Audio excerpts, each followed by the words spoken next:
It was a crisp February morning, the kind where the air feels cold enough to sting but not quite cold enough to stop you from walking. It was Valentine's Day. The sun, struggling to break through a blanket of clouds, cast a pale light over the streets of Old Town. People bustled in and out of coffee shops, in and out of flower shops, all with the same look of frantic determination. No one wanted to be the one who forgot. But for Claire, this Valentine's Day would be different. As she sat at her small, cluttered desk, a shadow of unease began to settle over her. The apartment, normally filled with the hum of life, felt oddly silent today. Her phone, usually buzzing with notifications, sat still. Claire could only stare at the envelope on her desk, the one she hadn't opened yet. The one that had arrived the previous evening, slipped quietly under the door. It was thick, heavier than usual, and sealed with deep red wax. A wax seal, something old-fashioned, something that didn't belong in the digital age. Claire had no idea who it was from. There was no name on the envelope, just an intricate design, like a symbol she couldn't quite place. Her curiosity had driven her mad, but she hadn't opened it. Not yet. She glanced at the clock. The day was slipping away, but that envelope, untouched, unopened, held her in its grip. Taking a deep breath, she tore the wax seal. The sound of the wax cracking seemed louder than it should have been, echoing in the still room. Claire pulled out the thick parchment, its edges frayed, the ink faint but unmistakable, handwritten.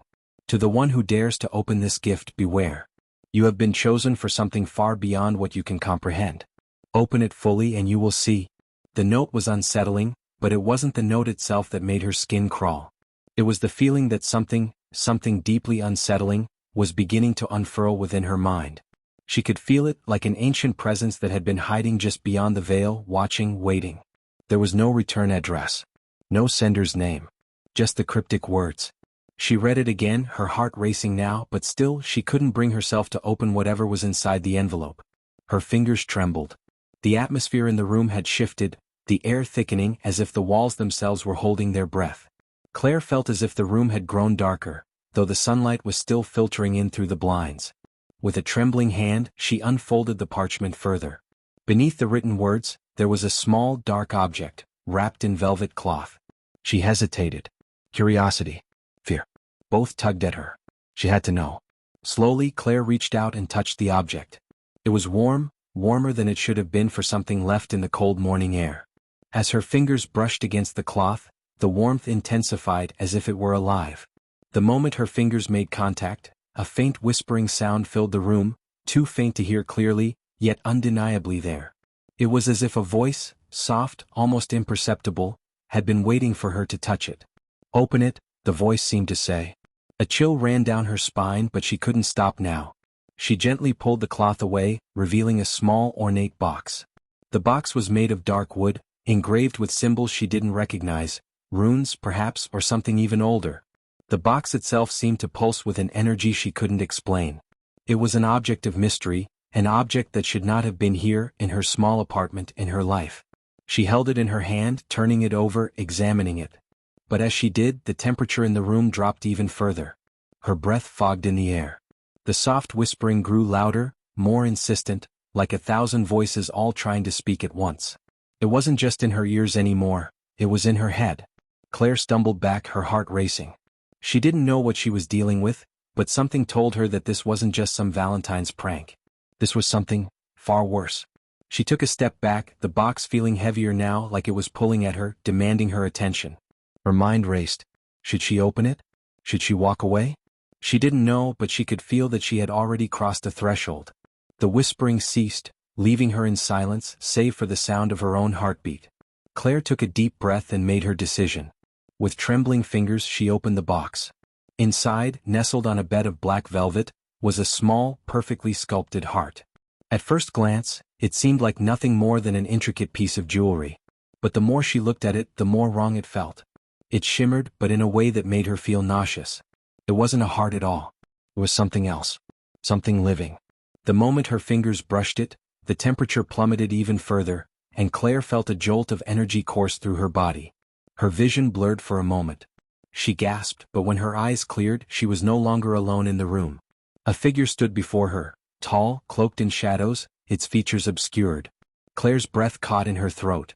Her instinct screamed at her to run, but her feet were rooted to the floor, paralyzed by fear. The figure spoke in a low, gravelly voice. You have opened it? Claire opened her mouth to scream, but no sound came out. You have opened the gift, and now, there is no turning back. The figure raised a hand, and the room seemed to warp, bending and distorting as if the very fabric of reality was tearing at the edges. The shadows grew deeper, colder. She felt a sudden pressure in her chest as if something was pushing down on her, suffocating her. You will be tested, the figure whispered, and when the test is complete, you will see the truth. Claire tried to speak, but words failed her. Her entire body shook as she felt the darkness closing in around her. The room was no longer her apartment. It was something else. A place between worlds, between time. A place where rules didn't apply. And then, just as quickly as it had appeared, the figure vanished, leaving only the lingering cold and the heart, still warm in her hand. But something had changed. Claire could feel it in the air. The room, the city outside, the very ground beneath her feet, all felt wrong now, like she was no longer in control of her own life. The whispers returned, louder this time, echoing in her mind. Look closer. Claire held the heart, her fingers trembling. Something was calling her, something she couldn't ignore. And that was when she realized. She wasn't just holding a heart. She was holding a key. A key to something far more terrifying than she could ever imagine. The question was, what was she going to do with it? Claire stood there, frozen, the heart still pulsing in her hand. Her mind raced with questions, but one in particular gnawed at her, the one that she feared would be the answer to all of them. What did the heart unlock? The whispers grew louder in her ears, wrapping around her thoughts like an invisible vine. It was as if the very room, the very air itself, was alive with the hum of some ancient energy that Claire could neither comprehend nor escape. Her hands shook, but despite the fear coursing through her veins, she couldn't bring herself to let go of the heart. It had been placed in her hands for a reason. She knew that now. The figure, the shadowy entity that had appeared before her, hadn't given her a choice. You have opened it, it had said, and now she was bound to whatever had been unleashed. It wasn't just a Valentine's Day gift anymore. It was a curse, a strange and powerful force that had turned her life into something dark and unrecognizable. As she stood there trembling, she heard something else. A soft knocking, distant but distinct, coming from the door. Claire's first instinct was to run, to leave the apartment, to escape whatever nightmare she had just unlocked. But she couldn't move. Not yet. The knocking came again, this time louder, more insistent. Something in her gut told her that it wasn't a normal knock. It wasn't anyone from the outside world. It was a summons. A summons she had no power to deny. With great effort, Claire placed the heart back into the velvet box, the warmth of it lingering in her palm long after she had let go. The whispering ceased, but the heavy presence in the room remained. Slowly she walked toward the door, her feet barely lifting off the ground, like she was walking through wet cement. Each step felt like a push against an invisible wall, her body at war with itself. She reached for the door handle, her breath shallow, and opened it. Standing there, on the other side of the threshold, was a figure, a woman dressed in a long flowing gown. Her face was pale, almost translucent, and her eyes, those eyes, were the color of blood, a deep dark red that seemed to pierce right through Claire's soul.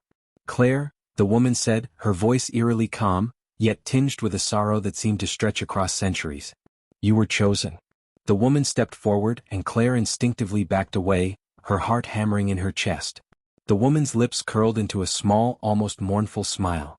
The heart is a key, she continued, and it unlocks the doorway between the living and the dead. A place where time does not exist. A place where forgotten souls dwell. Claire's breath hitched. This was no longer some vague supernatural prank. This was real. The chilling atmosphere in the room seemed to thicken around her, and the temperature dropped further. She could feel the weight of the unseen forces pressing in from all sides, suffocating her. Who are you? Claire asked, her voice trembling but resolute. The woman did not answer directly. Instead, she raised a hand and pointed to the heart, still lying in the velvet box on Claire's desk. It is time, the woman said, to complete the task you've been given. Claire felt the urge to drop the box, to run far away from everything, but her body refused to obey. It was as if the heart, the key, was controlling her now, guiding her. She couldn't deny it. You have crossed the threshold, the woman said, her voice soft but unwavering. And now you must face the consequences. You will enter the realm beyond the living, and there, you will uncover the truth. The truth of why you were chosen. The woman turned, and with a wave of her hand, the air around Claire seemed to warp. The room distorted, its familiar walls stretching and warping like taffy, bending into shapes that no longer made sense. "Come with me," the woman said. "Follow me through the door you have opened." Without waiting for Claire's response, the woman began to walk away, disappearing into the now shifting darkness that had once been Claire's apartment. 1,000 thoughts swirled in Claire's mind. What was she about to face? What did the woman mean by the truth? What would happen to her once she crossed into this other realm? Asterisk asterisk. But there was no turning back now. The whispers had returned, louder this time, urgent, almost frantic. "Follow her," the voices seemed to command. "You must follow her. The truth is waiting." Claire's legs moved of their own accord, pulling her through the darkened hall, down the stairwell of her building, and into the cold, empty streets. The city, once familiar and safe, now felt foreign, haunted. The air was thick with something ancient, something that didn't belong. They walked through the streets, but they didn't go anywhere familiar. The buildings became more decrepit, their facades crumbling and shifting, their shapes distorting in ways that defied reality. Claire felt herself losing all sense of time. It was as if she were walking through a dream, no, a nightmare, a place where reality unraveled at the edges. The woman in front of her did not speak, but her presence was like a pull, an undeniable force leading Claire deeper into the unknown. Finally they arrived at a large, ornate door, ancient, its wood gnarled and twisted, the symbols carved into it glowing with an eerie light. "This is the doorway," the woman said, her voice now barely a whisper. The final test. Claire's heart beat wildly in her chest. The heart in her hand felt heavier than ever, as if it were calling to something on the other side of the door. The woman's eyes glinted, a knowing smile curling on her lips. "When you enter, Claire, you will understand everything. You will see the truth of the heart and the reason you were chosen." Claire reached for the door, her fingers trembling. The moment her hand touched the cold wooden surface, she was flooded with a vision, a flash of images. A valley, dark and shrouded in mist. Figures standing on the edge of a precipice. A woman crying out in despair. The heart, glowing, pulsing with life, its warmth radiating like a beacon asterisk asterisk. She blinked and found herself standing at the threshold, the door before her now open, leading into a vast, endless darkness. The woman stepped back, allowing Claire to enter. "Go ahead," she whispered. "Your journey has just begun." Claire hesitated for only a moment. She had no idea what awaited her on the other side. But she knew, she could feel it, that whatever it was part of her fate now. She had already opened the door. There was no turning back. With one final breath, Claire stepped through. Thank you for following Claire's journey. Be sure to subscribe for more spine-tingling stories like this one.